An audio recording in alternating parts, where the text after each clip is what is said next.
Welcome to Dissecting the 80s. I am Baron von Triplano, one half of the mega podcasting powers, and I promise I'm not going to continue this bit. With me, as always, is my tag team partner, the star of his own prom night franchise in his mind, the Macho Man Drew. Andrew Leno. Although I don't know which one. Like the first prom night's kind of boring.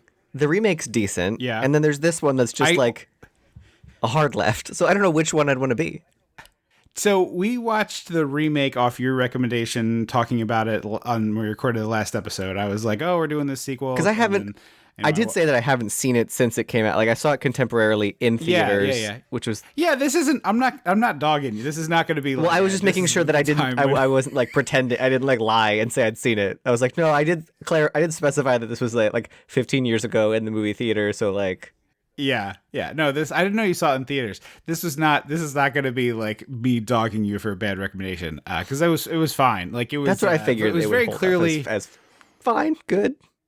Yeah, the squeaky voice "fine" is exactly it. It's fine. Yeah, I know.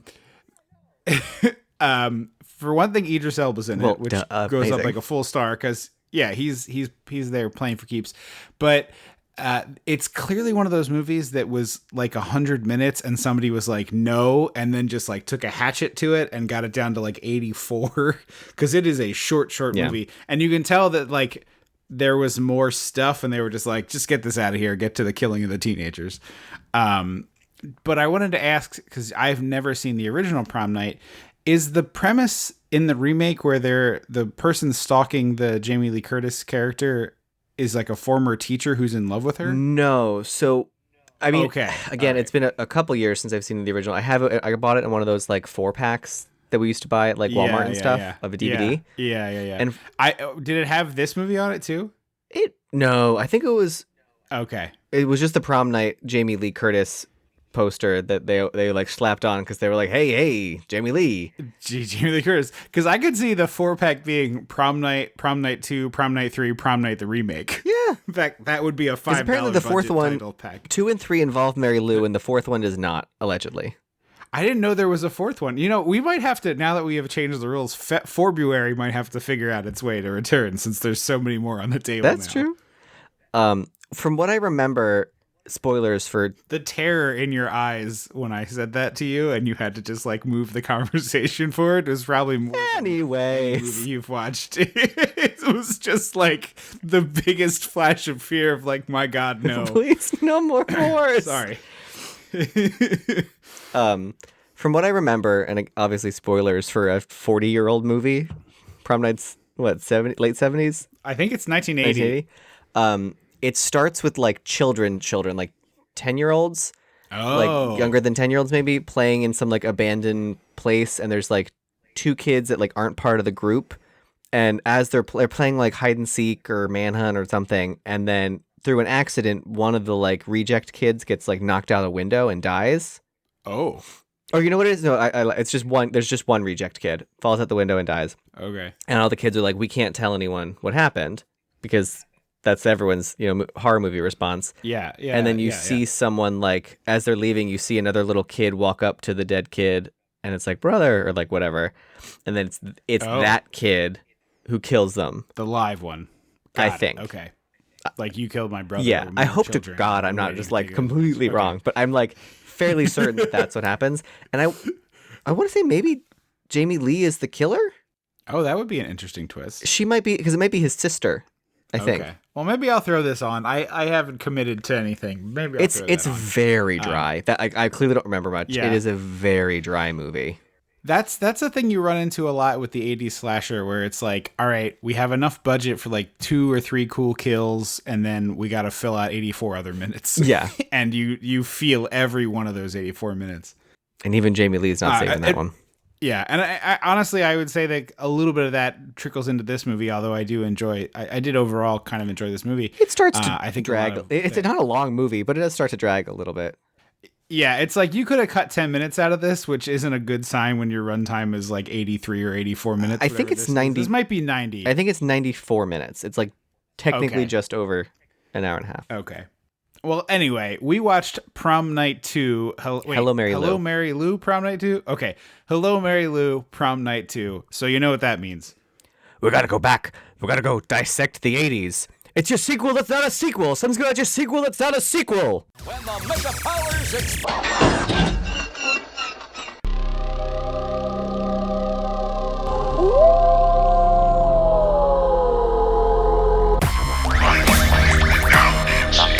It's time for crime.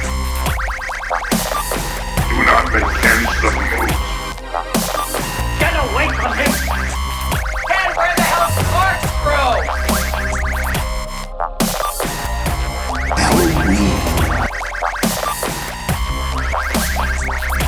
Wolfman's got narc!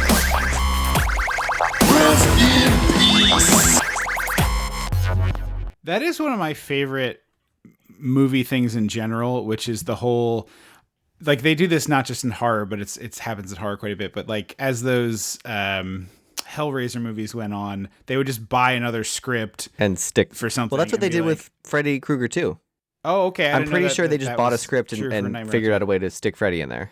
I think. But like the Die Hard 3, that was the situation. That was Which a one is movie 3? called Simon Says. Is that Samuel L. Jackson? The one with all the and all the riddles. Oh.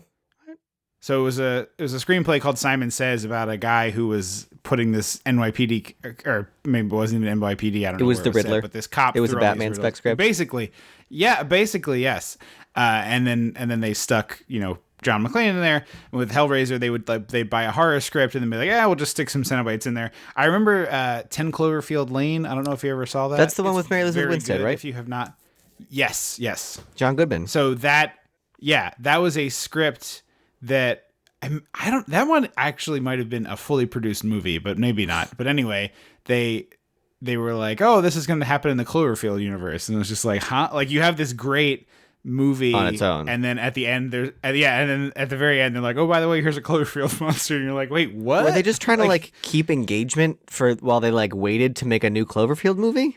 They seemed to have this idea that they were going to make these, it was going to be other perspectives of what was happening, not just this. They didn't have interest in making a sequel. It was like, let's build the world out. And this is, maybe I'm giving them too much credit, but a little before that was cynically everyone's position on everything, where it's like, the Hocus Pocus universe, we're going to do a Binks the Cat movie. You know what I mean? Okay. That.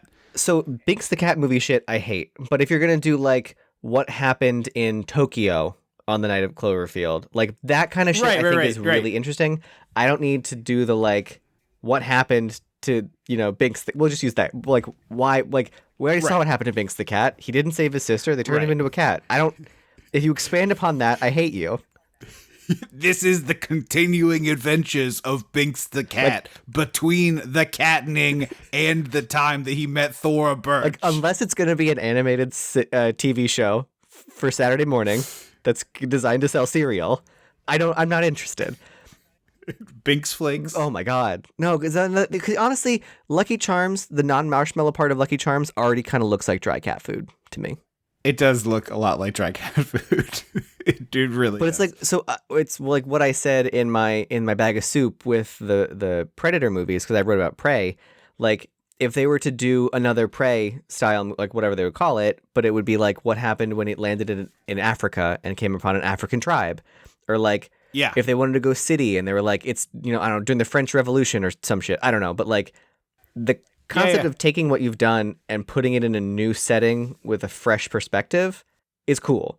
I don't need to see Predator wanted to go to school for comedy and his parents made him go to school for predatoring. Get this fuck out of here with that shit. Yes. I'm with you. Often the answer that I think about oh, don't you want to know how this happened? And I'm like, no. I don't. I don't want to know what it looked like. I thought his parents gave it to him, like every other fucking name. Well, also the one that drives me crazy in that one is oh, we got to see him do the Kessel Run in 12 parsecs. And I'm like, it was just nonsense words, and everyone's reaction to the nonsense words was oh, that's cool. It must mean something because people around him. He told us he did a thing, and he said it like a badass, and we're all like, that sounds pretty badass. Yeah, exactly. It's like, okay. It's like me when I go to the mechanic and they're like, oh, your twist radial arm is broken. And I'm like, well, I guess that's true because you're the one who knows these You tell words. me. Is that bad? Yeah, it's all... What I'm saying is movies are con men, and we should let them be the con men that they are. They lie to us, and we like it. That's okay. Yeah. Unless they Unless it's a straight up lie. Right. I don't want to be specifically lied to. I want to be... Don't lie and There's call it a difference. twist, we'll say. Yeah. Anyway, we should talk about the movie. I actually enjoyed this one. I'll say that off the bat. No, I did. Yeah, I did. I think there's like a better version of this movie out there. I say this about 80% of the time we watch a movie. The shorter list is what is it, what doesn't have, and it's and it's Death Becomes Her, Clue, Die Hard. Yeah. Yeah, we did that. We had that listener make the bingo game a long time ago, which I'm sure we have like changed our slang. You know, it's the same board. I feel like yes, it's the same. It's a rebranding of the same formula. Yeah. Like I used to say bananas. I don't say bananas as much anymore, but I feel like you would swap out bananas for there's a good movie in there. And you would be completely shit-faced if you were playing it as a drinking game. But it's like the parts of this movie that are great, and then the other parts that are not. And so it's like you have a bunch of... It's like how many 8 or above spots do you need before the movie is good? You know? Yeah. Like how many scenes that you would rank an 8 or above is happen before the movie becomes good? And there's a few things in here that I'm like, wow, that's like... feels like a big budget thing. Like that feels like something you'd find in like... Oh, yeah. A lot of times I found myself being like, oh, this feels very Freddy Krueger. Yes, 100%. This movie is very indebted to Freddy Krueger and the whole Nightmare on Elm Street thing. Although, I don't know how many of them were out at this point, because the first Elm Street is 84 and this is 86 or 87. So at least 2 would have been out by now, if not 3. Okay. Because I know at one point they started... Or maybe was that Friday? There's one franchise where at some point they started literally putting out like 1 a year for like 5 years. Friday is almost 1 a year. I think there's 8 between 80 and 90. That's probably what I'm thinking of. Because I think there's only but anyway. there's only 3 or 4, maybe 4 within the 80s for Nightmare. Yeah, right. Well, the fourth one definitely is because we did it on the podcast. So at least they got to at least 4 by the time 1990 rolled around. Okay, that seems fair. So within 6 years they would have done 4 there. movies. Yeah, that makes a lot of sense. But I love the opening to this where Mary Lou is in a confessional with a priest, and she's like, she starts off with some like entry level stuff, you know, I took the Lord's name in vain, those kind of the well, that's probably more high tier for some actual people, Christian person, but like you know, it's a lower tier sin to the layman on this podcast. And then it's like, oh, I had lustful thoughts. Oh, I screwed around with, you know, and she's like listing all this. I had this kind of sex and that thing. I did this other thing. I drank. I da. And the pastor is getting more and more upset. And then they zoom in tighter in her face, and she goes, "And I loved every minute of it." And she storms out. And then they cut to the fact that she wrote her name for a good time. Call Mary Lou and her phone number in lipstick on the confessional. Yes. So this movie very quickly establishes the tone that we're playing with it's here, camp. what the ballpark looks like. Yeah. Yeah. So I've learned, by the way, since we had our long camp discussion, that the word I want to be using 9 times out of 10 is broad. That it's the like he's doing a very broad performance. Okay. He's doing a very like over the versus camp. So I had. So are you saying that you use broad in place of the word camp, or broad is the opposite of camp for you? No. So everywhere where the straight man, was going to say camp, I should probably be saying broad. Where it's like all camp, not all broad performances are camp, but all camp or most camp performances are broad. It's somewhere in between. Yeah, because I've said before, camp is the something in quotation marks. It's the idea. It's the wild idea of something. Yeah, and so it's like there's also like a clearly queer element. Yeah, I wasn't sure if I was allowed to say that, and then I was about to do the letters, and I was doing them wrong in my head, so I took a second. I'll say it. It's fine. No, yeah. But like, there's definitely, to my new knowledge, like camp has a queer element that I probably am not the correct person to be identifying. Yeah. But like, you know, like Tremors is not camp. Tremors is broad. Anaconda is broad, and maybe it also is. I was going to say, I think but it's one of those things that like they might not have intended it to be, but Tremors is kind of camp. Like you got Reba. You didn't Yeah, know it, well. but you were making some camp. Yeah. So that's all I'm saying is like I've learned recently the word I probably want to use in general is camp. Not to say that I can't call things camp, but I think I generally what I'm saying something is campy, I'm saying it's broad. Anyway, this movie is perhaps both broad and campy. Yeah. She's one campy broad. Yeah. I don't think I ever went to like a function that had the big communal punch bowl. We see it all the time. Never. Yeah. Big movie trope. Never happened in real life. Because like even like parties I've been to. Actually, I as soon as that left my lips, I thought of I have been to the thing where they make the punch with the orange sherbet floating in it.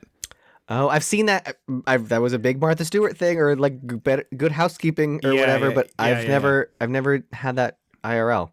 Yeah, I also remember not liking it and having to pretend to like it because everybody else was very excited over this like special treat. Orange, I'll be honest, orange sherbet is not my favorite of the sherbets. Like when I was sick and Mom would buy the rainbow, green's gone first, then the pinkish, and then it was just like a whole lot of orange, which is how I eat Sour Patch Kids. I have not had sherbet. Wait, what is a green Sour Patch Kid? Green is lime. What flavor? Lime. Okay. Well, I meant more that I always like when I'm done with a bag of Sour Patch Kids, it's because it's all orange now, and I'm like, well, here you go, boyfriend.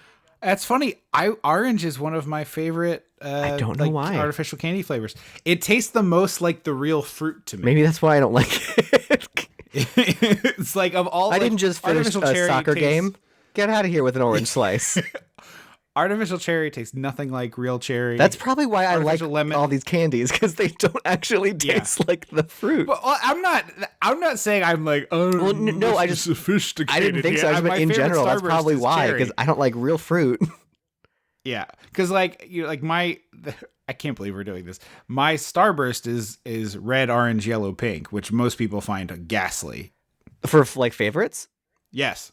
Red, pink, yellow. They're interchangeable probably. Okay. And then orange. Okay. And then 2 blank spaces and then orange. Yeah, no, I love but red is citrus top. Candies. Yeah. We both liked the red. I remember that. But citrus flavors and candies and seltzers too. Like lime. I always like if there's a citrus, I want the lime version of the candy or the seltzer. Yeah. I mean I like all those too, but anyway. We're at the prom. I thought we were talking about the punch bowl. That's what led us to this. The other thing that's funny about this, I think it probably went away in our lifetime. Like I'm sure this happens here and there. I don't want to speak broadly for the entire universe, but I think a lot of that stuff went away with like it being a joke that people would spike the punch, which is really fucked up, by the way. Yeah. The idea that you would like, well, I guess most people would take a sip and be like, oh, this is weird about drinking it, but. Yeah, like it's like the casual joke of like, oh, he slipped something into the punch and everybody's fucked up now is like pretty horrifying when you think about it. Yeah. Although it's always like also, I think pop off. Like it's like cheap, shitty vodka. Yeah. I did see. I didn't actually watch the movie, but I did see a crazy French horror film that's like pretty recent. I think it's Cronenberg's Kid, but it's like. Someone slips LSD into the dance troupe punch and then they all go nuts. And, that sounds like something Gina Linetti would do. Yeah, it does have the chaos energy of a Gina Linetti. I had to make sure we performed at our best, Captain. But it's like, I think it's a sanitary thing because like take the drugs and the booze and everything away, like someone explicitly spiking the punch and take COVID out of the equation. Yeah, pretend it was 10 years ago. Yeah. It's like, you know how many nose pickers are serving themselves out of that punch bowl? But like most of the people. He's got the big ladle. Yeah, but that ladle, I'm saying there's boogery hands touching that ladle. Oh, okay. I think it meant affecting the punch itself, not, okay. Well, look, you're a person who exists in this world. You know what happens when a ladle goes in a punch bowl? Eventually, it does that slow slide. That's why someone tries to grab it. Well, if they don't have the hook, which I don't think every church basement and prom had, boom, that ladle's in there. Now those boogers are in the punch. Yeah. Now we're all enjoying Jeremy's boogers. Yeah, it's just something we always saw, and I wonder at this point if it was just a movie thing. Like, does anyone actually, you know, who went to proms or did any like events before us Do you remember the big communal? Because it was in Hocus Pocus too. So in the early 90s, they were still doing it. There, like I said, there's no doubt in my mind that this happened, but I think it's just like a movie thing because it looks cool on a table, and you give yourselves, a place for characters to congregate and all that stuff. I'm sure it happened though. So she's at the prom with this poor young dork who honestly should have been dorkier. Like you looked at him at first, I was like, oh, you're probably you look like a cool kid. Yeah. The hair was what made me aware, because they did a very interesting casting thing where Michael Ironsides plays the adult version of this character, and his hair is thinning, or he's balding, and so the young version, they clearly found an actor whose hair was already starting to go when he was younger. Because it's good casting for young to old. Oh, it is. Yeah. But I think they're giving a lot of the weight to dorkiness of, oh, this guy is balding, which is kind of a bummer. That could definitely be. But Mary Lou is run off with another boy, and she's making out with him, and they're drinking and whatever, getting ready to do some stuff. Yeah, they're rounding first. They're buying a ticket to Bone Town. They're not getting on the train yet. Yeah, but the thing that I don't understand is, like, was Michael Ironside's character unwilling to do this with her? Because when he bursts in, he's like, we've been dating for a year and you'll only kiss me. And so is it just that Mary Lou, like, wants the thrill of the cheating? I think it is that. Okay. And honestly, like, I kind of wish that they, like, made her more explicitly, like, diabolical at stuff. Because it seems like she's just kind of, like, not quite Regina George, but just, like, a confident bitch. Yeah. And the interesting thing is, when you see the premise of this movie, it's like, oh, this girl gets resurrected on prom night and wreaks havoc on people who, she thinks wronged her. But it's, when you watch the movie, it's not that. Well, Mary Lou is the villain. She is the villain. She's like a demon. Yeah. And then, even before she gets killed, which, don't get me wrong, the response to what Mary Lou does is not to kill. Wildly inappropriate. Yeah. But, like, she is the bad guy, and then she gets resurrected, and she just continues to be the bad guy. Yeah. Which is why I'm surprised that this, like, more queer people don't talk about this movie. I've only heard a handful of people mention it, but I'm just like, this feels very like, how did we not take this and make this our own? Yeah. Also, rock and roll will never last jokes are just, like, so unfunny. Yeah. Right. And the thing is, like, I mean, it did eventually fade. Like, rock music is more or less dead as a public or a national favorite at this point. Now like, it's not the popular. Beyond that, like, they also just call anything rock and roll now. Like, I feel like some people I look at getting inducted to the Rock and Roll Hall of Fame, and I'm like, you're rock and roll? Yeah, it's basically. I mean, that's basically just become a music Hall of Fame at this point, which is fine. That's fine, like but like change the name then. Celebrate everybody, change the name. But I like, I think it was Fleetwood Mac that I was like, you're rock and roll?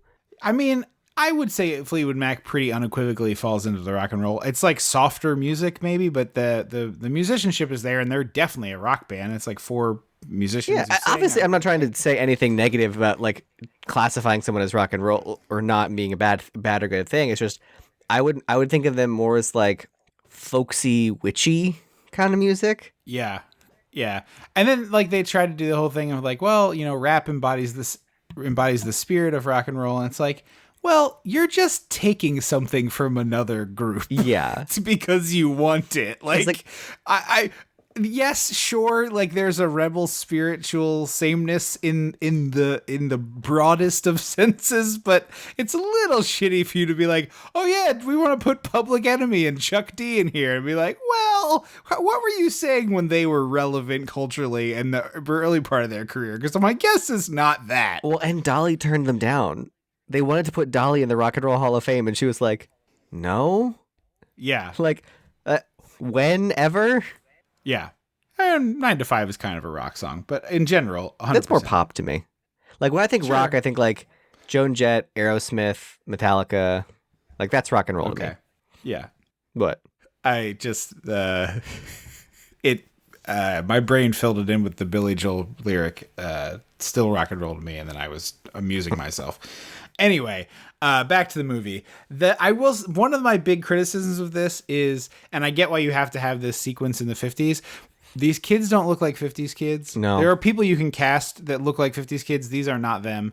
And which I realized they did not have the budget for, so I would give that a pass. But the clothes are also not very 50s-ish. It's like they're... It's like your local community theater doing 50s where you're like, yeah, sure, I get what you're doing. Yeah. Yeah, exactly. She also, Mary Lou, constantly does this fucking Peter Pan pose. Like, when they announce her, she gets on stage and she full on Peter Pans. And I'm like, huh? Yeah.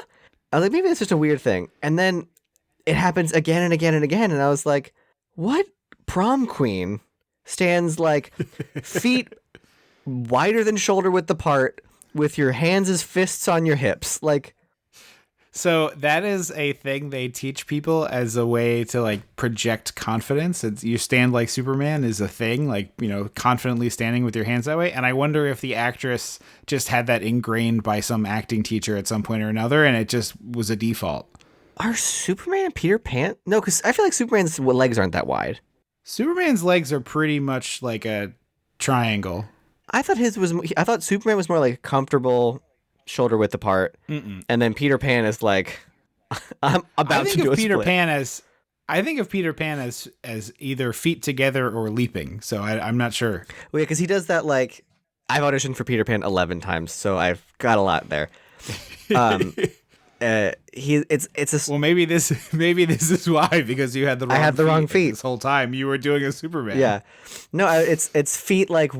I really love that Leno kid, but he was doing a Superman. We can't teach him how to move his feet. Oh yeah, I should also mention the 3 times I actually got to dance for them. I did this, and all the other times was they looked at my face and said, "No, thank you. You have a great day." Yikes.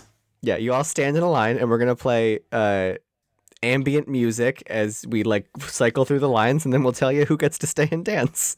It's super fun and not dehumanizing at all. Yeah, no, it sounds like it. But yeah, she keeps with, and like I'm like, when I think of a beauty queen, it's sort of like I bevel, and that's like I would bevel, but it's sort of like there's like a more demureness that is just not there in Mary Lou, which is I think very funny. Yeah, no, she's not. She's like this rebel wild child, which also it's like I mean, I don't want to see this in the movie because I already think the movie's too long, but I do wonder what's Mary Lou's reputation in school? Like, does everyone know that I think she's like a cool slutty bitch. That's the vibe I got. Yeah. But then why is her boyfriend a dork, and why does he not know that? I don't know. See, that's what I'm saying. It doesn't explain these things very well. Because like if there was like, I mean, I don't want to see this. The movie's already too long. But if there was some like convoluted thing where she was dating him because her parents liked him and the parents had to approve who she was dating. Well, she said she's dating because he's rich. That makes sense. Like, I guess. Yeah, but you know, it's like, oh, you're rich, but you're bad in bed, so we only fooled around the one time. It's like, no, I would have done that stuff. Like, hey, sign me up. Like, hey, I'm in, Mary Lou, and instead she's like, nah, I'd rather get it on a side piece. So he takes his revenge by. Well, they also only announce a prom queen, which is kind of weird. Although, I think that's not uncommon in movies. I think because for homecoming court, I remember it was just the queen, and then it was like they're escorted by blah blah blah, but they didn't matter. But for prom queen, I remember who won because it was a girl that like everybody liked. Oh, it's funny that you remember. I was, when we were watching the movie, unsure if my school had prom queen. Yeah, but I guess we did. I mean, at least we did when I was there. But like I remember homecoming queen, class president, and prom queen, because they were all people that people just generally liked. It was like, yeah, especially the president. It was a girl that it was always like, if someone tried to have a problem with her, everyone would be like, "What's your problem, dude?" I remember it often being like a way to give a little something to somebody who needed it. Oh, huh. I remember hearing that this YouTuber that I like, she said that for her prom, it was like everyone voted on the court, and it was like 5 kids or whatever, and then the teachers put like 1 red rose and 4 white roses, and like in random boxes, so that the actual like winner was randomized, but the like student body got to vote. It was randomized. You know, it was not the teacher's favorite of those 5 people. Come on. Well, I mean, they also probably picked who was in the 5. Yeah. But it was like rather than it feeling like a vote. Yeah, I don't remember how ours was determined, but Mary Lou wins, so clearly she's popular because in movies it's a popularity contest. Yes. And I remember even in high school being like, I thought this worked a different way because of film and television. I mean, popular. Everyone liked the girl that won in my school, in my grade. Yeah, yeah.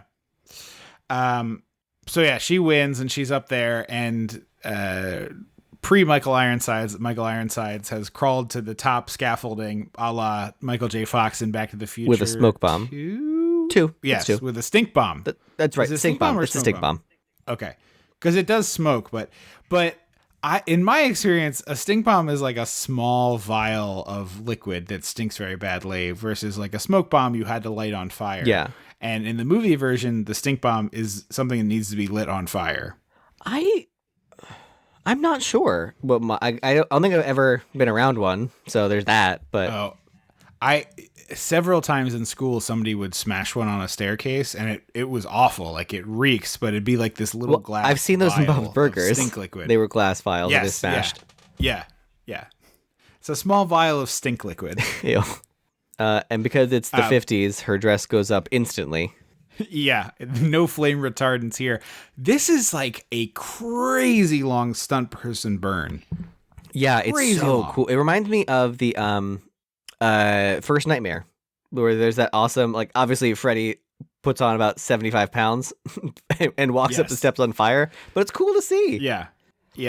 I have read and seen on making ofs that getting set on fire is like, at least it used to be, maybe it's not, but was a thing stunt people really loved, and they would brag about how long they have been on fire consecutively and stuff like that. And so people were always pushing for longer and longer burns. Yeah, and things it's like that. their version of the Jaws scene.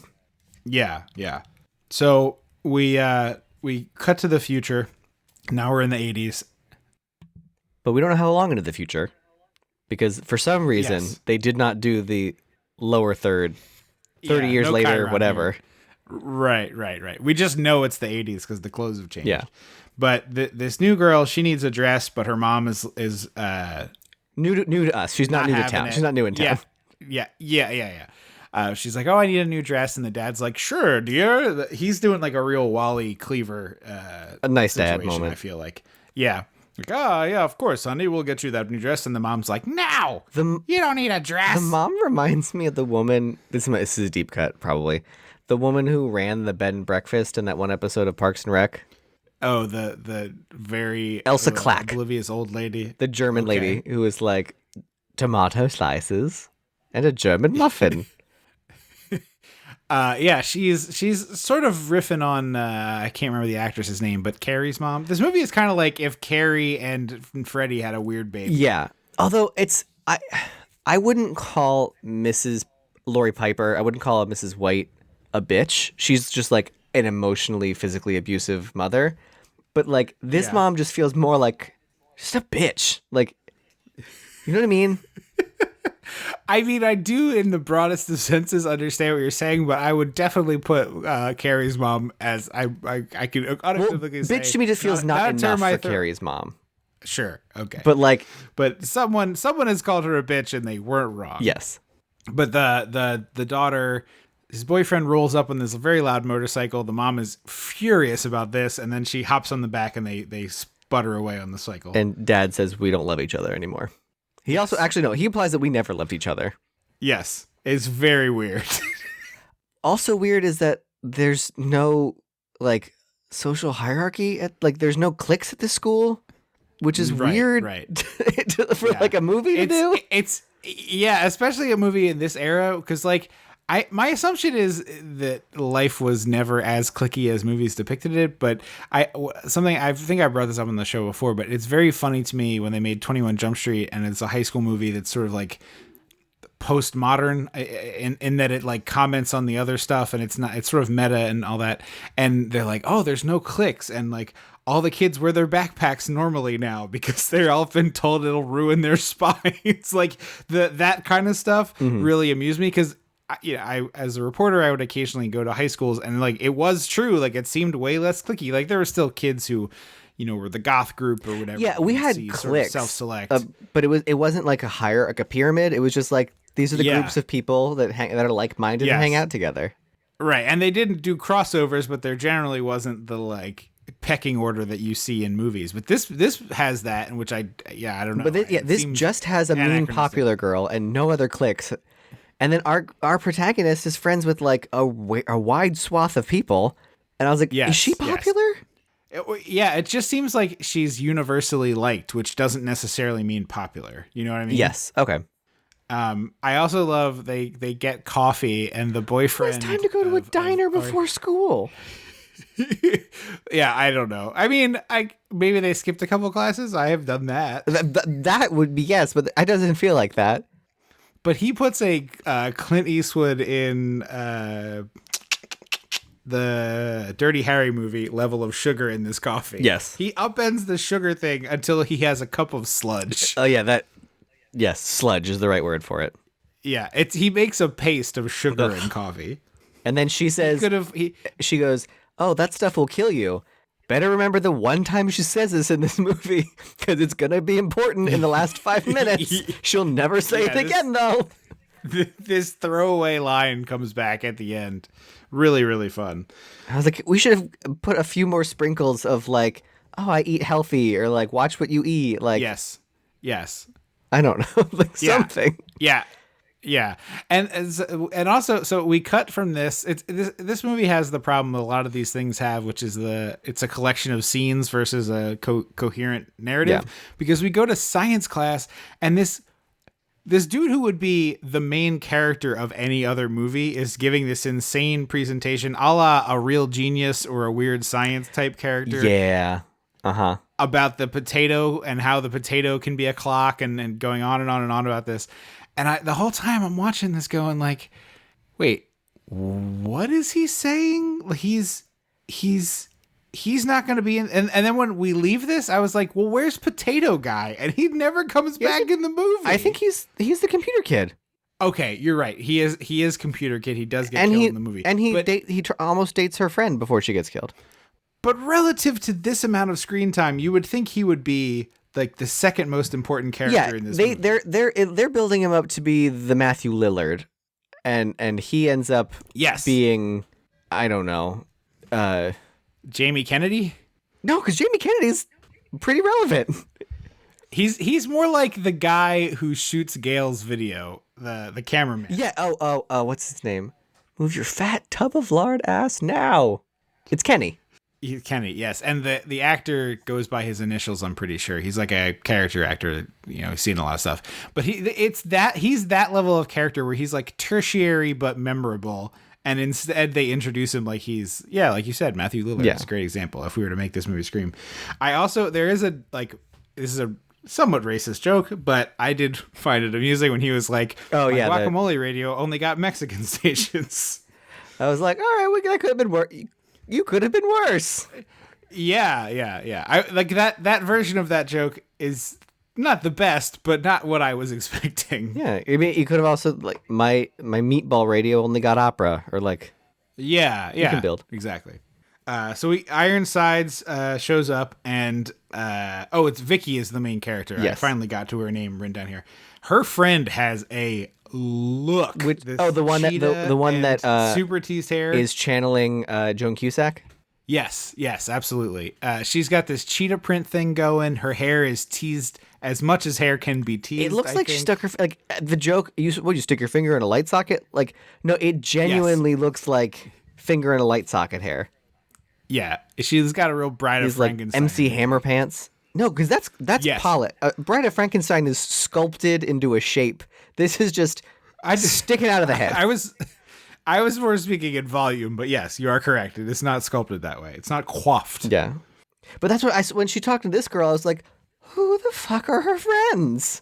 Because in every other movie, you're defined by your friend group. And so the fact that this movie is just like, I don't know, that kid, a weirdo, a nerd, a dweebo, a jock. It seems like they dumped out the box of crayons, and it was just like, here, just one of every. You got a 16-pack of multicolored crayons instead of being like, in most high school movies, it's like when you flip open that box of 64 and it's like The blues, here's the reds, the six greens. different blues. Yes, exactly. Thank you. I'm glad my analogy was that logical. Rarely that works. We also learned that Michael Ironside's the principal, although I don't know when the movie wants you to know that he is the kid who is Mary Lou's boyfriend, but it took me until like Act 3, which was maybe a little embarrassing. I think it's because once the picture cracked, I was like, oh, that's probably him. Yes. Which I think happens in like 5 minutes. Okay. Yeah, I did not put that together as it being him being the guy from before. But anyway, the solution to Vicky not having a prom dress from her friend with the cheetah print is, well, why don't you go down to the costume closet? She calls it the prop room, and I don't know. It annoys me because this is not a prop room. Okay. Yeah. Well, it does have both. Yeah. Whatever. It's accurately lit for a high school costume and prop closet. I will say that much. And has just as many people making out in it. No, see, ours were not like that spacious. I see. So, like ours was our auditorium, sort of like fanned out like a V, so it was wider at the stage and skinnier at the back of the house, and so the closet was on the side of it, and so the closet also was skinnier in the back and wider in the front, which is not a super practical closet. Yeah, so like yeah. everything, it was like, I don't know, wedding dresses and long ass shit. Shove it all the way in the back, and then everything else was hang here, and you could like sidle your way through it, but you couldn't like walk. So there was no like. Got it. Also, they were always locked. I knew how to break in, but they were always locked. Well, I thought that's why it was the makeout room, because you could lock it. No, you couldn't get it. Like you had to know how to break into one of them. Got it. Okay. But yeah, they're all that. A lot of them have that lighting. I love that, like, she starts walking through this, and I know, the costume and prop storage of a high school is going to be a weird mix of shit, because it's like stuff gets missing and broken or whatever. But the idea that she would find something suitable to wear to prom in the costume closet is genuinely hilarious to me, and I really wanted it to be that she comes out with like a top hat and tails, because it's like the only thing I can think of that would be. It would absolutely be in any high school prop closet. There is at least one top hat and tails. You probably have a couple, because there was a group, featured dancers. Yeah. Yeah. And so I wanted Vicky to come out with like the cane and the top hat and be doing the like young Frankenstein, like tap dance routine. That's what I really wanted this to be. Or if they were gonna give us the montage, which cut a few minutes to give us the montage, make it fun. You would have seen her in a short, poofy gingham dress that comes in 8 different colors for all the featured dancers. Okay. There would have been a slinky, like high slit number that probably tore away into a Leo that had a fur wrap.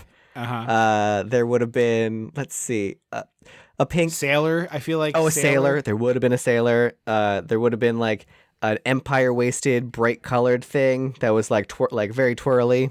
Something very Shakespearean and like with the big, like the not rough, huge, like not huge in the way that it's like physically large, but you look at it and you're like, God, that's a lot of fabric, isn't it? Like it just seems uncomfortable to wear. Yeah, I'm picturing the big rough collar.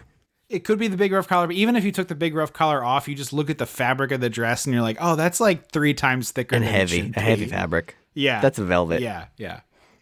She's maybe a Roman centurion. Yes, a toga, definitely a toga. Toga for sure, not Roman centurion. Yeah, it would definitely be a toga because that's cheap. You just get a bunch of white bed sheets.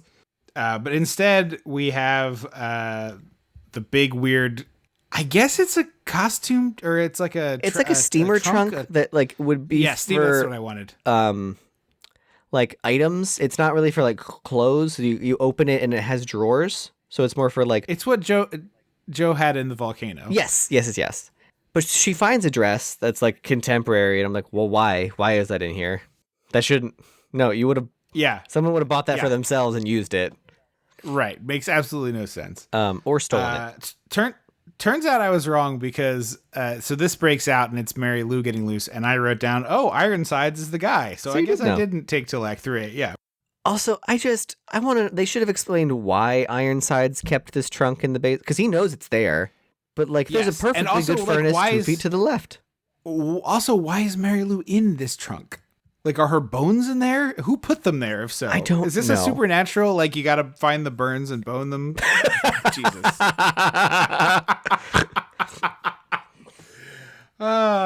Strike that. Reverse it. Take 2. find the bones and burned them. So I got confused because there is an Urban Legends sequel, like a late sequel that stars Kate Mara that basically has a very similar plot to this. Is that the one that's subtitled Bloody Mary? It could be. Because there's 3, and I think that's the third one. Are there only 3?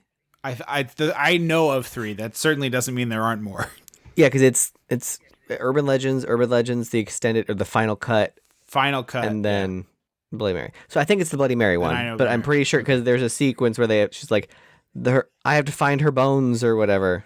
Okay, yeah, I'm sure that is lore beyond Supernatural. I just know it from Supernatural. Oh yeah. So we're in art class, and Vicky's friend Jess, she got dumped. She's crying, but we find out that she's pregnant. So she's very upset. And because she shows up to class with all of this like prom queen stuff that she's just discovering, and they're like, "Well, we better clean it if you're going to put it on my head." And I'm like, "You all don't already have a prom queen crown, right? Like, what were you going to do when someone won? Right? Like, here's a handshake and a gift card to Waffle House." Right.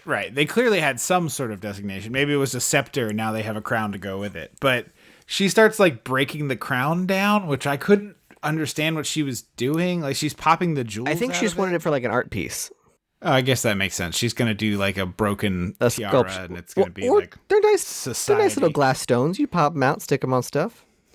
Oh, I wanted her to like mount a broken tiara and glue the stones in and write like society underneath. I don't think because I think she was sculpting a middle finger, so I don't think she does. It feels very on brand. That kind. She's probably putting it on the nail, a little diamond on the middle fingernail. She has that all black canvas and she glues a bunch of pearls to it and she writes Martha underneath. They made fun of that in this latest season of Harley Quinn. I know. I really enjoyed the joke. It was lovely. So I was really hoping that it was going to be like each item was going to be responsible for because they very clearly it's like a cape and a sash and a crown. Yes. And I wanted to say scepter, but I don't think there was a scepter. No, but a scepter would have been an easy ad. And so I was like, it should have been each item when you fuck with it, it kills you somehow. Yes, but yes. I did like it's a cool kill that because she's wearing the cape, and for some unknown reason, this cape is like a full on space wizard cape. Yes. I don't know why the 1957 prom queen cape was like royal blue with silver stars and. Yes. Like she looks like the fucking Macho Man. Yes. And so as soon as she pops the stone off, all this wind comes, and then a paper cutter, like the guillotine style ones. I gotta tell you, this scene made me genuinely furious because we have Chekhov's paper cutter, and then the paper cutter doesn't go off in Act 3. I was so upset. Well, I didn't think they were teasing it. They're at one point chopping up and down and pulling her head toward it. Yes, but they were teasing you for that. It wasn't like, oh, look at this spooky thing in the background. They were like, is it going to chop her head off? No, we're going to hang her and then throw her out the window. Right. I'm saying I got serious blue balls out of it because I was like, I want to see the paper mache head go rolling down the hallway. I haven't seen one of those things in forever. We have had one in every office I've worked in, including I haven't been there in several years, but we had one in the office I'm at now, but don't go to. Huh. Well, I mean, it makes sense for newspapery stuff or like reporting stuff because you might want to like. No, we had it. It was decidedly not newspapery. It just is like a common office supply. Yeah, we had. There's one in the elementary school, and they also had these really cool things that like I always remember and never talk about. It was like a press, so it had a big lever and a flat thing, and it would squish down, and you would take out these things that were a block of wood with like a shape drawn on the back, like a teddy bear, and then it was like a soft, spongy foam on the other side with the cutout, and there was a blade hidden in there, and so you would put it on the paper, like put paper down, put the cutout thingy there, and then slide it into the squisher and squish it down. Oh, and it would do the cutouts. And I was like, it was the coolest thing I'd ever seen. Like the one time I was like hanging around after school waiting for mom in the library. I don't know, something. And I like stumbled upon this room and I was like, what is this? Squish, squish, squish. I've never seen that before, but it does sound cool. I'll have to try and find a picture. It's like a cookie cutter, but for paper, basically. Sort of. Yeah. But like imagine if the cookie cutter was like surrounded by a safety squish. Right. That makes sense. So yeah, we go to Jess's funeral, and It's a quick the funeral. day after a very quick funeral, as you want them to be in your horror movie. And we go to school the next day, and the bitchy Regina George woman starts running her mouth, and Vicky says, Oh, it's the best "You read. shut your fucking mouth, bitch. It rules." It's the best line read. We also learned that that Mary Lou's other boyfriend in the 50s has become a priest, which, like, not what I would have thought, but No, sure. he was so torn up about the fact that the woman that he was cheating, he was helping a woman sin, and then she got set on fire, and he was like, "All right, I get it. Sign taken." But yeah, the mean girl is making fun of a suicide. Well, they've ruled as a suicide. Yes. And that's why there's like a teacher kind of watching it, and you see him not intervene, and I'm like, good move, the correct move. Sure, dude. So now we have a dream sequence, and it's like a real Beetlejuicy cafeteria in the dream sequence. Yeah, it's Beetlejuicy. It's Nightmare on Elm Street-y. Later Nightmare, not early. There's a head floating in the soup, and then there's blood coming out of the water fountain. Mm-hmm. Well, because she's in the cafeteria, and then she freaks out and runs away, and the hallway is normal. And then she drinks blood and from the water fountain, and she's in a dream sequence again. And then some, like, greaser, like, community theater greaser shows up and is like, "Hey, Mary Lou, nice ass." And then he, like, tries to assault her, and I was like, well, what is that supposed to mean? Yes. Yeah. This is John Travolta's stunt double. Yes. This is we need reshoots 4 months later, and no one feels like coming back. Throw the PA in a leather jacket, and we'll call it a day. Yeah. But that I was just like so confused of what I was like. Is Mary Lou trying to tell her something? Because that's a cool element. Right. I mean, it's like a boring trope that a woman has to be, abused to be powerful. Blah blah blah blah blah. Right. But I was like, is that what we're doing? No, it's not what we're doing. Yeah, so we go from this like dream to we're at home, and Vicky's mom is like, "Here, you got an acceptance letter," and it's already opened, and Vicky's upset. Vicky's about clapping it. I'm back. like, "Yeah, you should be." Yeah. Thanks for opening it. What was that? And so she runs away from dinner and goes into her room and puts on some makeup. And the lipstick shade she puts on is like the closest she could get to her actual lips while still technically calling it red. Yeah, it's the subtlest change of shade that I've ever seen. I was like, I have a lot of red lipsticks in my collection. And I was like, I don't have anything like that, because who wants their own, let's like a tinted lip balm. What are you doing? It's like a lip smacker. Yeah, it's a cherry. It's a cherry Coke lip smackers. Yeah, it's maybe a Dr. Pepper. Yes, the Dr. Pepper one. That was a good one. But so she like puts on her little makeup in the mirror and then winks at herself and is sort of like taken aback and wipes off the lipstick. They should have had it be Mary Lou in the mirror wink. Like she's like puts on the lipstick, pulls back. 100%, yes. Camera sees her kind of tilt her head to the mirror. Cut to Mary Lou in the mirror winking. Cut back to the girl. Oh no! Wipe off your lipstick. Would have been a big improvement. I definitely, there should have been a little bit more hand holding with the Mary Lou. She's Mary Lou thing. She's becoming Mary Lou. But then, yes. So her best friend kisses the computer nerd that we were alluding to earlier, and then we get to gym class, and there's no uniform. You never see that. The getting your real, like, you can do gym in your regular clothes as a kid, but once you start doing stinky sweats, you don't want that in your No, it wasn't they were in regular clothes. It was like there wasn't one uniform. It was like everyone was in athletic wear and like their own leotard. And I was like, what's happening? That used to drive me insane, actually, while we're talking about this. Go ahead. Like, so I played football, and so I already thought that, like, I should probably be exempt from having to do physical activity because I play a sport for the school. But that all aside, there were times, and later I had nicer gym teachers who didn't give a shit, but it was like we had a gray t-shirt. I actually still have mine. Mine too. I wear mine to work out and like do stuff. Yeah. We had blue shorts and a gray shirt, and it was like, I didn't have the blue gym shorts, so I just wore the gym shorts I was going to wear to football practice, and they were a different color, and then they would be like, well, you're not in uniform. And I'm like, fucking really? Like, why does it matter so much? So by the time I was in school, it was, you had to wear the shirt, but the bottoms were whatever. Yeah, but also I found like the shirt thing is stupid. It's just like, okay, you need to wear shorts and a t-shirt that are like, I guess they didn't want It's probably some sexist bullshit. They're like, oh, the girls are going to come out in sports bras or something. And it's just like, just say you have to wear a shirt. You mean the scene in Mean Girls? Will you look at Karen Smith's gym clothes?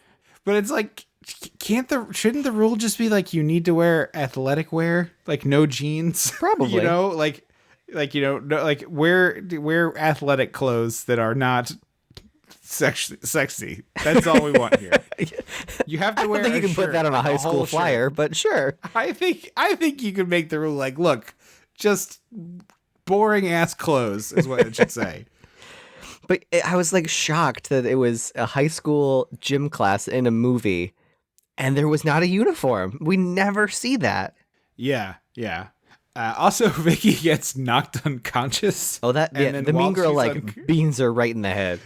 And while she's unconscious, she has a dream she gets caught in a spider's web, which I was very curious how big spiders were going to figure into this movie, but they don't. No, I love the production value. Like, it's cool looking. Oh, it's great. Yeah.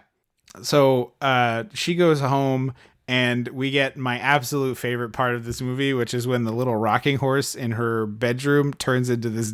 Well, first she has to go to church. Demon. She gets home from school, right. and mom is like, and dad goes, maybe we'll have her see the doctor. And she goes, no, she can pray. We'll go to church. And I was like, all right. Okay. See, Carrie's mom. Yeah, but she doesn't lock her in a prayer closet. No. And so she freaks out in the confessional and runs away. And this is where she goes home and is wearing a high school branded like t-shirt sweater dress. And I was like, where was this? Yeah. Very odd wardrobe choice. But this horse coming alive, Evil Dead style, and like sticking its tongue out, it's incredible. It's so weird and creepy. It's got these perfect, like unsettling, creepy eyes, and then these like almost human-like teeth. Like they don't quite look like horse teeth, and they don't quite look like human teeth. Yeah. And then it's got that giraffe tongue going all around. Right. Yeah, it's like it's Freddy-esque too, with like the waggly tongue, gross stuff. It's just very good. Also, I thought it was like a carousel horse, but it's an adult-sized rocking horse, which is like 100 times weirder. Yes. Yeah. I also thought it was a carousel horse, and I was like, wow, that's a weird thing for her to have in her bedroom. Like, no, it's just her rocking horse. Adult-sized rocking horse. And then she gets like ghost lesbian sexual assaulted in her bed. Yeah, she's like pinned down by the sheets, and then there's a really cool liquid mirror thing, which I always love a good liquid mirror. And the hands, there's hands under the sheet too. Yeah. So this whole sequence is pretty dope. You get like the horse going nuts, and then the tongue waggling and stuff, and then the preacher tries to go. Is he at Mary Lou's gravesite? I forget where he is when this happens, but the preacher is like she goes to her grave. And the priest is there, and then he tries to exorcise her like remotely. And the Bible bursts into flames in his hands. It's pretty great. It's amazing. The mean girl tries to rig the nerd tries to bribe the nerd into rigging the election for prom queen. And he's like, it's weird because she says like, here's $100. I'll pay you more if you want. And then he like doesn't answer. He like types something on his keyboard, and I was like, I can't see what he's typing, so I don't know. But she's like, ugh, you're lost, loser, or whatever. And I was like, okay, I guess he said no. I think he was just like, I'm not even going to dignify this with a response. Like, well, based on what happened afterward, in about 30 minutes, it seems weird that this was his answer. Well, look. What 17-year-old boy is going to stop a woman who is actively taking his pants off if he's interested in women and this woman in particular? He tells her to do that, essentially. He says, you knew my price. Oh, really? Oh, so are we supposed to believe that the thing he typed in the computer was like, only if you blow me? I don't know what it was, but like later he says, you knew my price, and she's like, fine, I'll blow you. And I'm like, well, this is awful and gross, but like, yeah. When did you say that? Like, nothing about your exchange implies blow me and I'll do it. Right. And then we see Vicky in school, and her hair is like completely crimped. Right. But she's supposed to be like, I haven't slept all week. And I'm like, girl, that hair takes effort. That's not an effortless hair. That's a crimp. Well, also, like, Vicky should have had a very obvious 80s hairstyle to start the movie, so that when she becomes Mary Lou, her hair becomes like a fifth, like she's got the high pony or not high, whatever. The sock hop pony. You know what I'm talking about? Yeah, with like a ribbon in her hair. Like that's what I think that would have improved that. But at this point, the priest is like trying to convince Ironsides that this is happening, and Ironsides blows him off.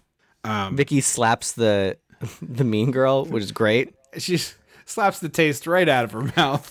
That's one of my favorite phrases. I'll slap the taste out of your mouth. So she gets detention. Yes, and this is like probably the coolest and probably most maybe not the most, but one of the more Nightmare on Elm Street influenced scenes because the chalkboard starts swirling and all the letters go crazy, and then these hands come out of it and pull her into it. But the best part of it and what really sells it is after she gets yanked into the chalkboard, the letters are fucked up on the chalkboard and like they're floating. Well, they're like all floating around, like they had like pool bath toys of letters. Yeah, and then when it re-solidifies into a chalkboard, they're where they were. So they're upside down or sideways, but like perfectly drawn, just in the wrong place. It's so great. The whole sequence of like her getting pulled into the chalkboard world. It felt kind of Sam Raimi because he loves water. He loves people reaching into things that you shouldn't be able to reach into. Yes, yeah. Yeah, so at this point, Vicky is fully possessed by Mary Lou. Because she gets sucked into the blackboard and then comes out of the trunk in the basement. Which, like, sure, it's like a clue hidden passageway. Secret passage, yeah. The chalkboard to trunk. So she's fully possessed by Mary Lou and goes to confessional. And for some reason, the confessional locks by key from the outside. Yes. Which I don't say I've never been to church. I haven't been to church in, 25 years. I don't think those also locked. we were not Catholics, so we did not have confessional at the churches we went. Is that only a Catholic thing? Yeah. So no one else. I never knew that. I never realized that. I thought that was just like all religions had some form of. No, just the Catholics. Huh. Okay, it locks with a key from the outside. Yeah. Well, knowing what I know about Catholic priests. But it's not like does the divider open? Well, maybe in the ones that locked. You like pull it down like a window shade and it's like. Yeah. Or like you push the button and it slides up and down like in the rattan that rattan divider. Yeah, the rattan thing. You push the thing and it goes like and goes down like a limo. Mm-hmm. So Mary Lou smashes this. This confessional is much bigger on the inside than you would think a confessional should be. There's a lot of space in here. Yeah, it's a real TARDIS of a confessional. She smashes through and is like going to kill him. And this is like my dumb moment, my Sarah Sanderson dumbass moment. She's like, there's no heaven, blah, blah, blah, blah. There's no light. But you want to know she's like holding a crucifix, like she's like a knife. And she goes, but you want to know what pissed me off the most? No wings. And I was like, no buffalo wings?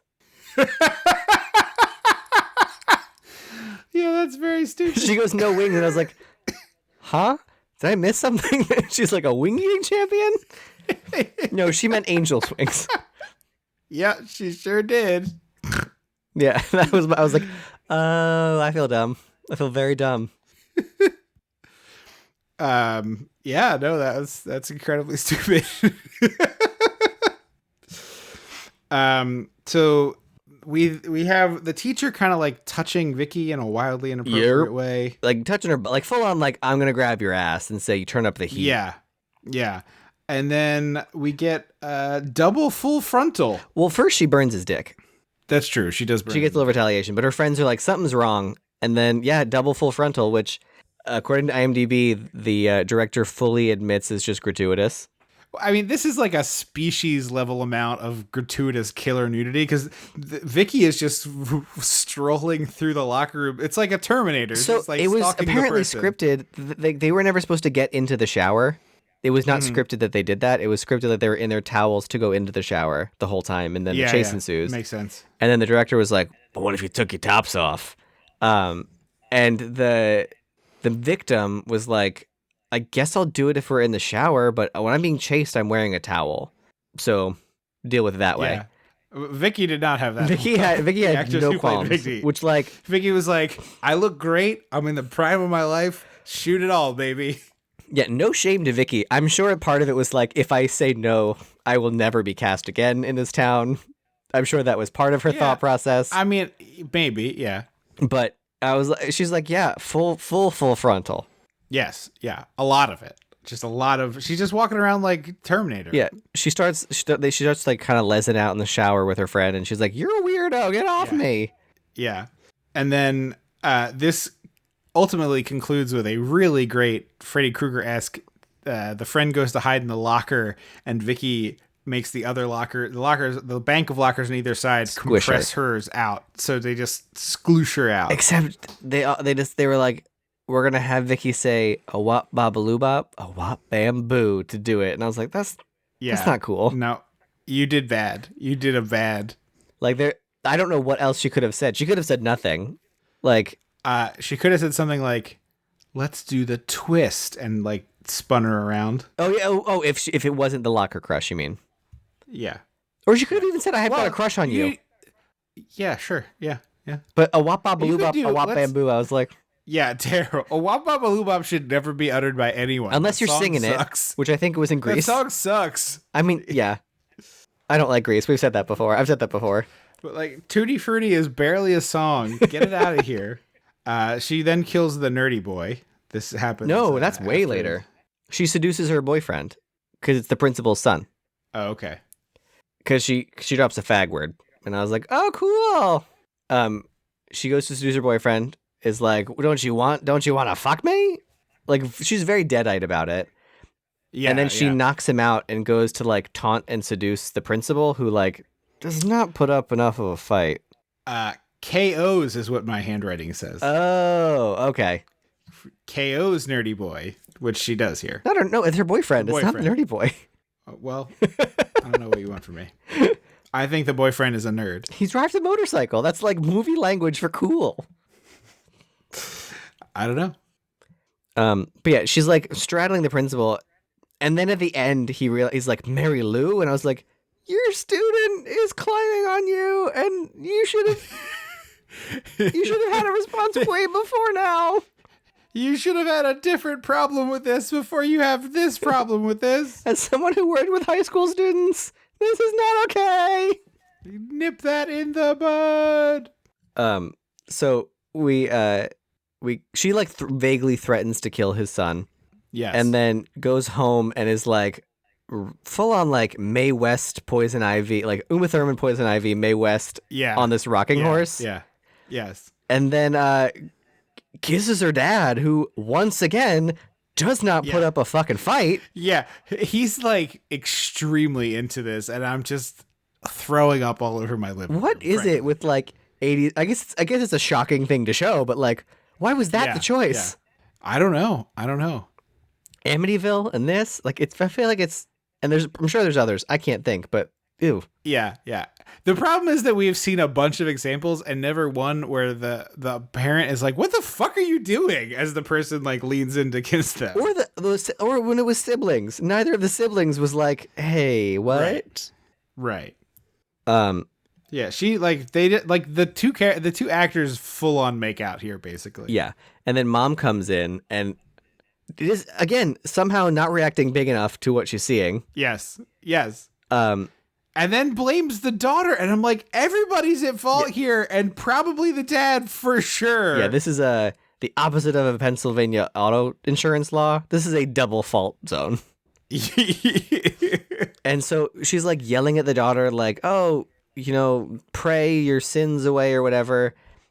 And then there's this like cut back and forth crash zooms on mom and the daughter, and the mom's face is horrified, and then she just gets pushed through a door.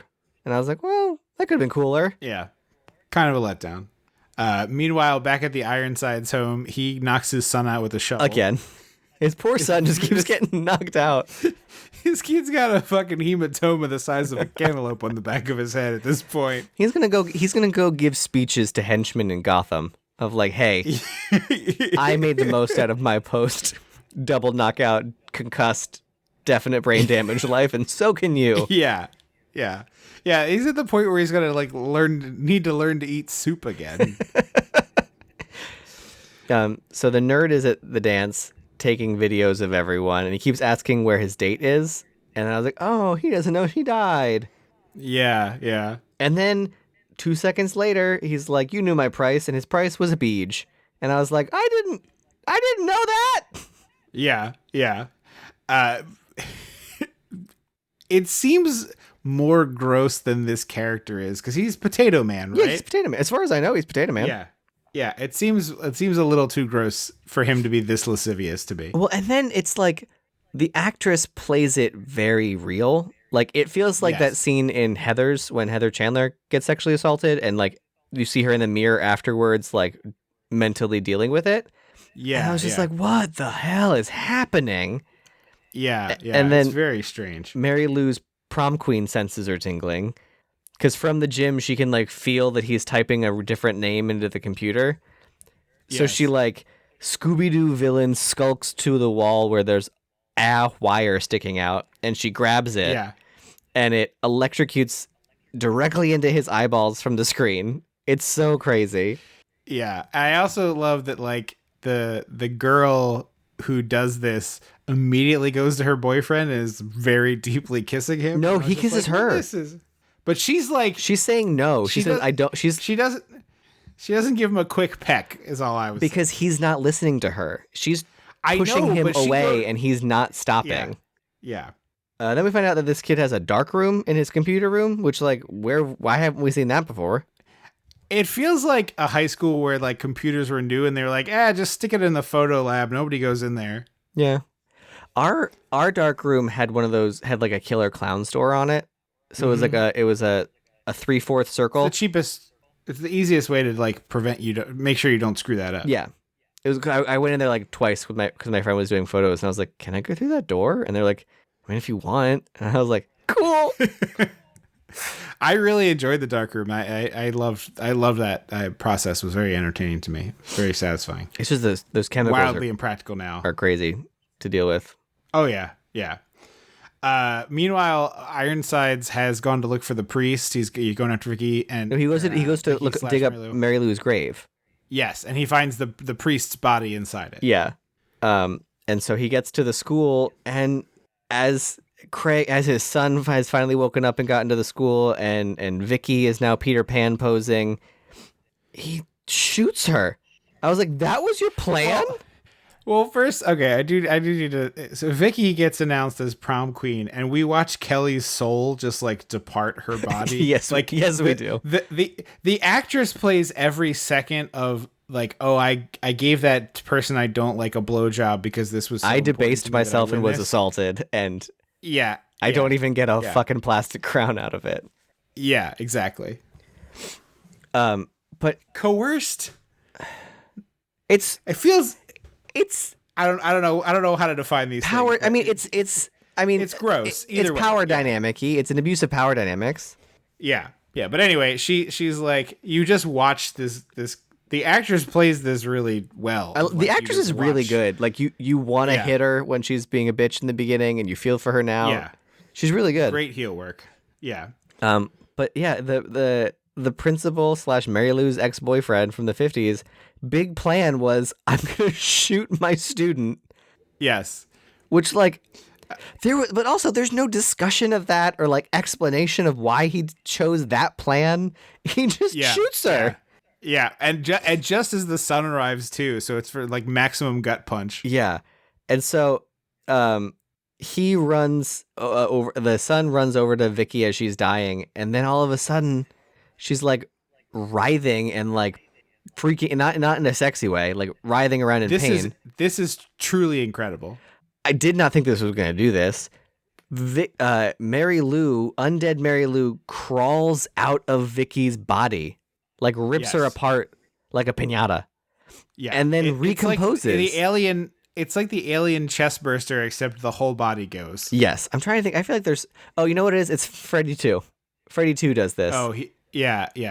But and then she recomposes in flashes as they just do a really styleless ripoff of Carrie. Yeah. Also, I had written down here that the son looks a little bit like the actor who plays PETA in the Hunger Games movies, Josh something. Hutcherson. Yes. I guess I can see that. I would have to rethink about it. A little bit. Yeah. But yeah, they spend too long doing Carrie, and I was like, we've seen the good version of this. The only difference is this room is just absolutely filled with neon for reasons that I don't quite This high school gym, they rented out like $5,000 worth of neon. Yeah. So that is a little bit fun. Like you see all these neon lights exploding. Yeah. I do. One I do impales enjoy the that, mean but girl. but I do agree. It's way too much Carrie. Yeah, but because Carrie had so much style behind it, and this is just like shots cutting back to recomposing Mary Lou shots as like half-hearted extras throw themselves around across a round table. Yeah, it's very much like the old Star Trek. Like we're gonna tilt the camera 45 degrees, and everybody act like you're getting thrown around the ship. Yeah, and so then she does more Peter Pan posing, chases the sun as he runs down. He runs into the prop room, and there's this really great shot. That probably could have been the poster if they didn't do that cool like locker room grave thing. It's like up these like gross concrete stairs, and she's in full silhouette in her stupid Peter Pan pose. And then there's a good jump scare. Yeah, really good jump scare, which this doesn't have a lot of. Was shocking to me. Yeah, I guess those weren't the most common thing yet. I guess. I don't know. They're pretty prevalent in most slashers. It seems surprising to me. I mean, Halloween has a bunch of them. Does it? Mm-hmm. Yeah, we just watched it. It has a bunch of them.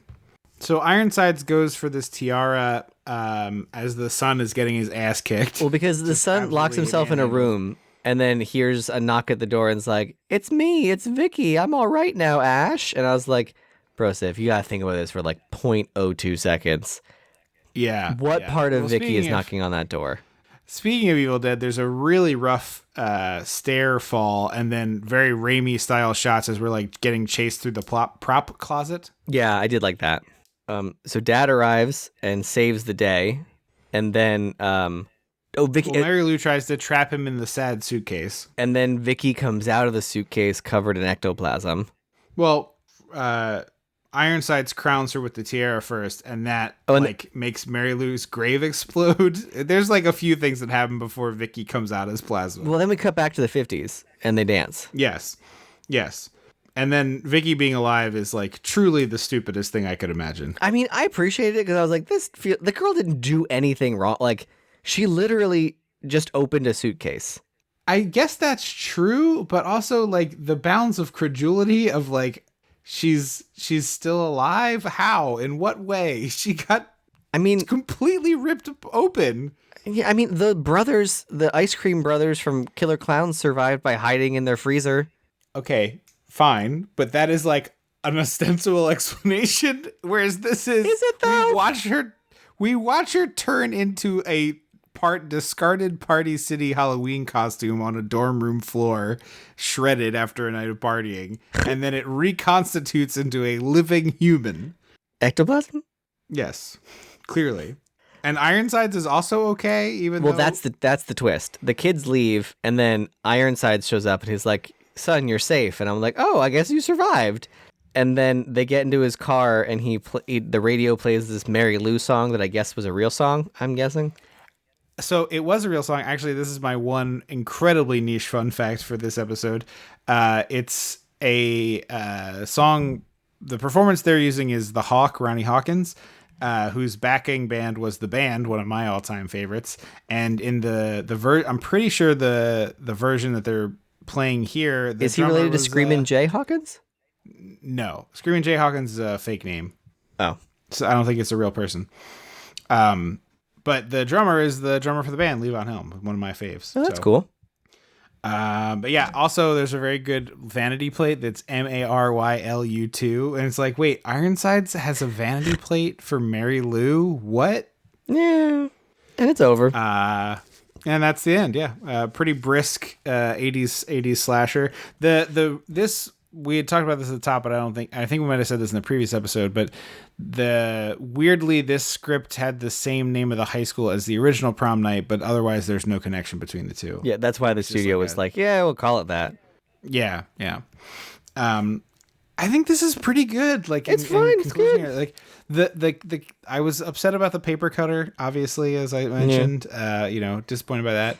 But the kills are pretty inventive and creative. The effects work is really fun to watch. There's some real craziness, which you want out of one of these like B-tier slashers. To me, anyway, it's like if you're gonna do this, like make it insane in some way. Yeah, do it right. Do it full out. Yeah, well, it's like if you're not gonna be good, be as entertaining as possible. And so the stuff in this where it gets wild is really fun to me. I agree. So yeah, I mean, Ironsides is pretty good, chewing the scenery. He's such a fun actor because he just gets what he's doing all the time, I feel. Do I know him from anything else? I mean, I'm certain that the answer is yes, but he's really good in Starship Troopers as like a former war guy who signs up again. Like, there's like a bit where he's like, "Wouldn't you be a lieutenant, some high rank?" And he's like, "I re-enlisted as a buck private so I could see more action." He just like totally understands the Verhoeven-ness that he's involved in. I would be shocked if you've never seen him in anything, but I just can't think of other things off the top of my head right now. I'll have to look up his filmography. He's really solid here. The actress who plays Vicky is very good, and like the dual personality thing can be hard to pull off, but she does it. Yeah, I mean, I wish we saw more Mary Lou because I like the actress. I thought she was fun. Agreed. Yeah. You get some really gratuitous 80s nudity, which, you don't see much anymore. Yeah. The horse is amazing. So yeah, there's a lot to like here. I was sort of more than pleasantly surprised the whole way through. I kind of expected to like this one, but I thought it was really solid, really entertaining. Yeah, definitely. And it's on Peacock right now at the time of recording. Yeah, and it's other places too. Tubi. It's easy to track this one down among the stuff. Hoopla, if you've got that through your library. Oh, okay. That's where I watched it. No commercials for me, baby. Well, Peacock's doing this thing now where they like show like 2.5 minutes of commercials at the beginning, and so I can just like walk away and go like get my snacks. Yes. And then come back and the movie's there. Yeah, we were watching something on that, and I only had whatever. Oh, it was Dawn of the Dead, the remake, and I only own it on DVD. And I was like, oh, let's watch it in high def. And she's like, it's got 3 minutes of ads. I was like, yeah, but that's it. It'll be fine. Yeah. Let's go get a drink. Although I have to say, Peacock, fix your user interface for your streaming. Like, oh, they all suck. Like they don't. I can't. There's no 10-second back. There's no 10-second forward. I can't like go up to the progress bar and like just go left or right to like move it on manually. It's like, what are we doing? Yeah, no, it stinks. They all stink. It's amazing how bad. Like only Netflix made a good one, and everybody else's is shit. Although Disney Plus is pretty good. I'm talking about on the PS4. Okay. It's just so clunky and annoying. And then when you're fast forwarding, because the only way to change is to fast forward or rewind. There's no. It doesn't update the picture on the screen with what you're fast forwarding to. Preview. So like, I guess I'm just guessing. Yeah. Very stupid. Deeply dumb. Use some of that Shineheart wig money and give me a better user interface. Yeah, exactly. But solid entry to the Spooktacular, which is super spooktacular this year. We didn't say this at the top, but because there's 3.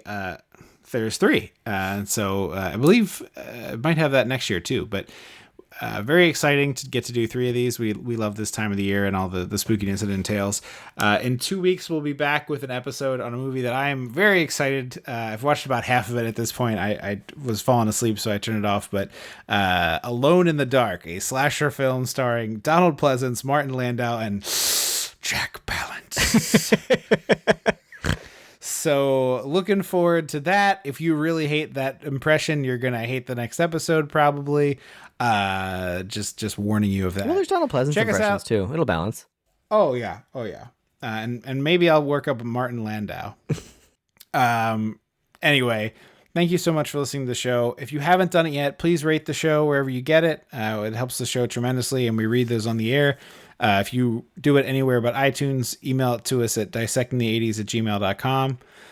Visit us on Facebook or on Twitter at dissectthE80s on Twitter. We'd love to hear from you there. Always willing to take your questions at dissectingthe80s@gmail.com. If you got a burning question for us, we'll answer that on air too, I suppose. We haven't gotten one of them in a long while, nor have we had a review in a while, so please go do that. And also follow or subscribe to the show wherever you get it, and that helps us as well. So thank you for doing all that. And perhaps most importantly, if you want to support the show directly and get a bunch more stuff to listen to, visit patreon.com/dissectingthe80s. If you sign up at the $5 tier, you get about 30 hours of bonus content at this point. Lots of really good episodes on a number of great movies. Footloose, Muppets, Great Muppet Caper, I think. Just tremendously good stuff. American Anthem, Roger Rabbit recently, Roger Rabbit, lots of fun stuff up there. So patreon.com/dissecting the 80s. When you sign up for that, you get a custom RSS feed, so you can put it in your favorite podcast app. You don't have to listen to it on their app. You can listen to it wherever you want. And you get all the back catalog stuff immediately. So we have different tiers there. Go check them out. Had some people join us recently. Thank you so much for that support. We really appreciate it. And you also get, at any level, if you sign up, you can get the entire archive of the show, the first 77 episodes or so that were clogging up the feed and causing issues. So we had to put them there. Anyway, all that said, thank you so much for listening to the show. We'll be back in 2 weeks for another spooktacular episode. I have been Baron Von Triplano. And I'm Andrew Lano, the Mistress of the Dark. Until next time. Unpleasant dreams.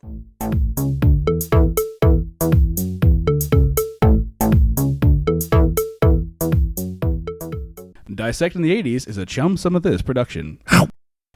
Things we're gonna cut out in editing.